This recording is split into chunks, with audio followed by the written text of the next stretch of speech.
This is my audience. If I told you that 1 in every 5 children has a learning disability, such as dyslexia or ADHD, would you believe me? If not, you should. It is a research study stated on ncld.org. My name is Anna Bowers, and I believe learning disabilities are not taken as serious as they should be. Young People's Press wrote a story of a young girl who received an award for outstanding effort. Instead of her classmates cheering her on, they mocked her, and one boy said that she should have won Outstanding Stupidity Award. Her classmates didn't know that she spent hours trying to figure out a math problem. He didn't know, no one did, no one does. Very few people can tell the difference between a learning disability and stupidity. Most learning disabilities are invisible to the eye. However, statistics show that ADD affects 6 to 7% of the population. 1 out of 5 Canadians have some form of OCD, according to collectionscanada.com. When having a learning disability, that child has to go through more obstacles than the average child. Another child said his teacher just thought he was dumb, but yet he scored higher on an IQ test than the average child. He was dyslexic. Dyslexic kids struggle from kindergarten to high school, not because they are unable to do it, just because they need a different method of learning. For example, my sister Megan was diagnosed with dyslexia when she was in the 5th grade. It was easier for her to learn by pictures. It was hard for Megan to read and hard for her to remember what she had just read. Megan was really good at math until word problems came into play. Her math grade declined. She could not figure out the problem because she could not read the question. Once she got an occupational therapist, things became a lot easier.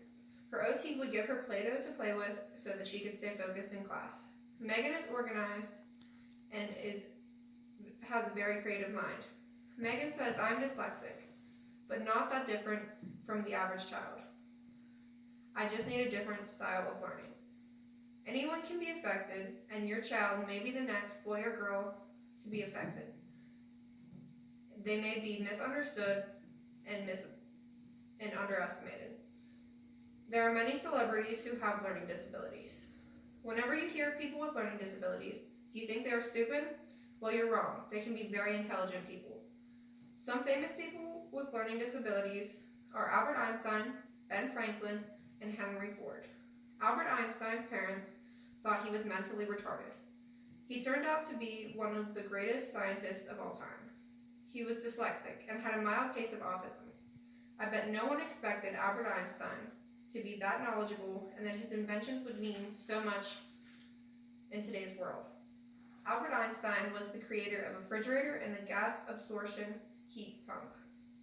Not only did Albert Einstein have learning disabilities, Ben Franklin did as well. Tell me and I forget, teach me and I learn, involve me and I remember. According to dyslexiaproject.com, Benjamin Franklin discovered electricity and was one of the founding fathers. I bet you never knew that one of our founding fathers had autism. Moving on from Benjamin Franklin, I have a question for you. What kind of vehicle do you drive? Would it happen to be a Ford? Ford Motor Company has sold 6.6 million vehicles in 2017, according to Statista.com. Henry Ford is the creator of the Ford Motor Company. Henry Ford was also dyslexic. He was also known for the assembly line.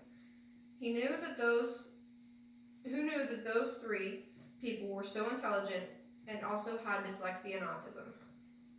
We tend to judge a book by its cover. We also do the same for people with disabilities.